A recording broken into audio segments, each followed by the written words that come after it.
Hello दोस्तों, आप सब कैसे हैं। उम्मीद करते हैं कि आप सभी लोग मस्त और स्वस्थ होंगे। आप लोगों को हमारी स्टोरी नेटवर्क चैनल पर स्वागत है दोस्तों। आज मैं एक और कहानी लेकर आई हूँ दोस्तों, जिनका नाम है बुरी औरत की श्राप, चैप्टर नंबर 4। तो चलो दोस्तों, कहानी शुरू करते हैं। राजा अपने सैनिक को कहता है, इस औरत को जला दो। फिर सैनिक लकड़ियाँ लाते हैं और उसके चारों तरफ लगा देते हैं। तभी वो औरत बोलती है, तुम लोग तो मेरे शरीर को जला दोगे, मगर मेरे आत्मा को कैसे जला पाओगे। इतना कहकर वो औरत ज़ोर ज़ोर से हंसने लगती है और कहती है, जला दो मुझे, जला दो। तो उसी में से एक आदमी अपने हाथ में मशाल लेकर आता है और उसके पास जलाने लगता है। फिर राजा तभी बोलते हैं, इसे जला दो, पर वो औरत हंसते ही रहती है।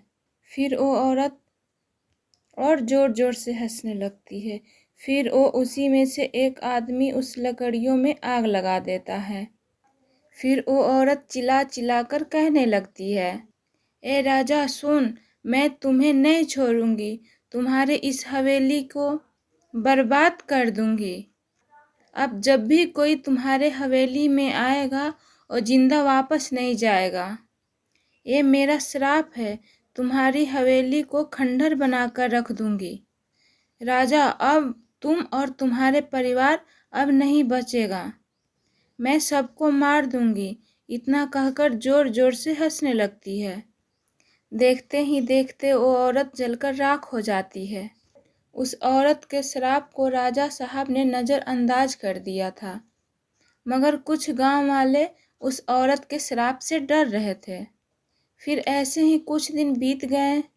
फिर कुछ ही दिन बाद ठीक उसी जंगल से किसी के अजीब चिल्लाने की आवाज़ आने लगती है।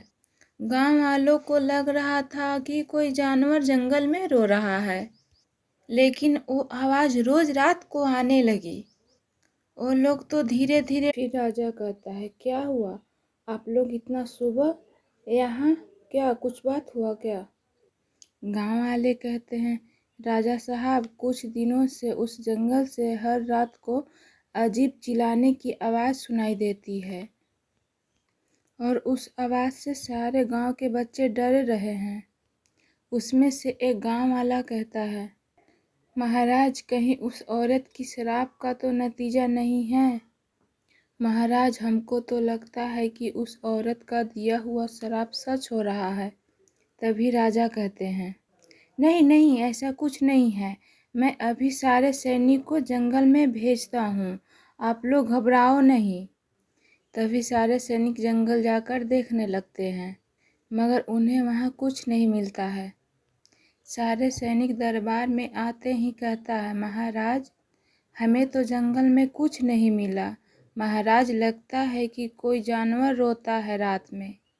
इतना बात सुनते ही सारे गांव वाले फिर से अपने गांव में वापस चले जाते हैं। जैसे ही रात होता है तो उसी रात को रामू जब सो रहा था तो उसे हवेली के बाहर रोने की आवाज़ें आते हैं। जैसे ही रामू बाहर जाता है तो हवेली के बाहर कुछ नहीं दिखाई देता है। जैसे ही रामू वापस आने के लिए मुड़ता है तो उसे फिर से रोने की आवाज़ आती है। अब वो आवाज़ हवेली के पीछे जो छोटा जंगल था उसमें से आ रही थी। रामू जब बागीचे में जाता है तो उसे एक औरत, काली साड़ी पहने एक औरत रो रही थी। उसके बाल भी सफ़ेद थे। रामू कहता है, कौन है वहाँ, कौन रो रहा है। वो औरत और ज़ोर से रोने लगी। रामू धीरे धीरे पास जाने लगता है। फिर रामू उस औरत से पूछता है, तुम कौन हो और क्यों इतनी रात को रो रही हो। वो औरत इतना सुनते ही रोना बंद कर देती है और फिर धीरे धीरे पीछे मुड़ने लगती है। पीछे मुड़ते ही वो एक अचानक भयानक आत्मा बन जाती है। रामू को तो पैरों तले ज़मीन फिसल जाती है। रामू बहुत डर जाता है और फिर भागने की कोशिश करता है, मगर वो आत्मा उसे भागने नहीं देती है। रामू जिस तरफ भागता वो आत्मा उसी तरफ आ जाती। रामू जोर जोर से चिल्लाने लगा, बचाओ बचाओ, मगर रामू की आवाज़ किसी को भी सुनाई नहीं पड़ रही थी। तभी रामू आत्मा से गिड़गिड़ाने लगता है, मुझे छोड़ दो, मैंने कुछ नहीं किया। आत्मा उस रामू को कुछ भी नहीं सुनती है और रामू की तरफ बढ़ने लगती है। रामू बहुत चिल्लाता है मगर वो आत्मा रामू के पास आ जाती है और रामू का सर धड़ से अलग कर देती है और ज़ोर ज़ोर से हंसने लगती है और रामू का लाश ले जाकर जंगल में फेंक देती है। अगले दिन कुछ गांव के लोग जंगल में लकड़ियाँ लाने जाते हैं मगर वहां उन लोगों को सर कटा हुआ एक लाश मिलती है। वो लोग लाश के पास जाते हैं और उस लाश को देखते हैं, लेकिन वो लोग लाश को नहीं पहचान पाते हैं। उनमें से एक आदमी कहता है, अभी जाकर ये बात राजा को बताता हूँ। और वो आदमी दौड़े दौड़े राजा के पास चला जाता है और राजा को कहता है, महाराज, जब हम लोग जंगल में लकड़ियाँ काटने के लिए गए थे तो हमें वहाँ एक बिना सर का लाश मिला है। राजा इस बात को सुनते ही बहुत हैरान हो जाते हैं और उस आदमी से कहते हैं, उस लाश को यहाँ लाओ। वो आदमी वापस उस जंगल में चला जाता है और बाकी लोगों को कहता है, राजा ने इस लाश को हवेली में लाने के लिए आदेश दिया है। वो लोग लाश को हवेली में लेकर जाते हैं। राजा जब उस लाश के पास जाते हैं तो उस लाश को तुरंत पहचान लेते हैं कि यह रामू की लाश है। परंतु राजा को विश्वास नहीं होता कि अब हमारे बीच रामू नहीं रहा।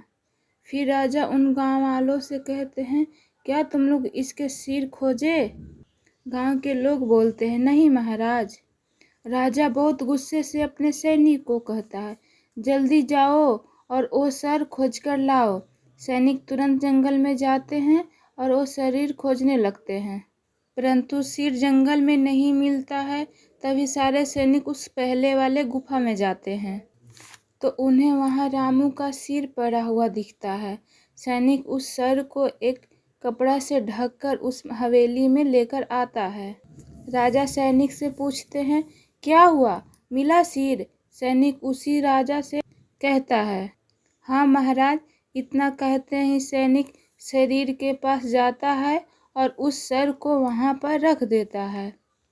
सिर पर से उस कपड़े को हटा देता है।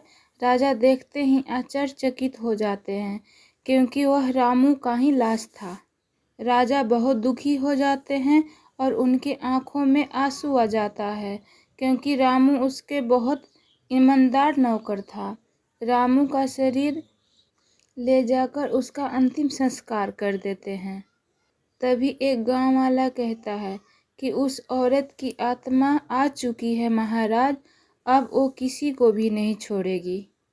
राजा सुनकर वहां से वापस चले जाते हैं और उसी रात को अमावस की रात थी। राजा को नींद नहीं आ रही थी। वो सोच में डूबे हुए थे कि रामू को मारा भी तो किसने मारा होगा। लेकिन राजा को मन ही मन लग रहा था कि गांव वालों की बात सच है, उस औरत की आत्मा आ गई है, उस औरत का दिया हुआ श्राप सच हो रहा है। तभी अचानक से उस हवेली की सारी लाइटें बंद चालू होने लगे। राजा घबराकर अपने बिस्तर से उठकर खड़े हो जाते हैं। तभी सभी हवेली के लोग अपने अपने कमरे से निकलकर बाहर आ जाते हैं। राजा उनसे पूछता है, क्या हुआ, आप लोग इतने घबराए हुए क्यों हैं? राजा के बच्चे कहते हैं, हमारे कमरे में कोई तो है जो हमारे पलंग के नीचे से आवाज़ें निकाल रहा है। तभी राजा कहते हैं, आप लोग डरो नहीं बेटा, हम अभी जाकर देखते हैं। वो जैसे ही जाने के लिए आगे बढ़ते हैं तभी सारी खिड़कियां और दरवाजे अपने आप बंद हो जाती हैं। फिर राजा के कमरे की भी लाइट चालू बंद होने लगती है। तभी राजा कहते हैं, शायद शॉर्ट सर्किट हो गई है। जब राजा इतना बोलते हैं तभी सारे लाइट रुक जाते हैं। कभी राजा के सामने एक अचानक भयानक आत्मा आती है। वो सब लोग बहुत डर जाते हैं। तभी आत्मा जोर जोर से कहने लगती है, ए राजा, मैंने तुम्हें कहा था ना, तू और तेरे परिवार नहीं बचेगा। मैं सबको मार दूंगी। इतना कहकर वो आत्मा जोर जोर से हंसने लगती है। तभी राजा कहते हैं, हमें माफ़ कर दो, हमें छोड़ दो। आत्मा कहती है, ऐसे कैसे छोड़ दूं? तुम्हें और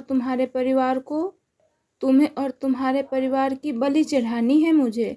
इतना कहकर वो आत्मा सभी लोगों को सर काट देती है और वही जंगल में फेंक देती है। और अगले दिन फिर गांव वाले उसी जंगल में लकड़ियाँ काटने जाते हैं।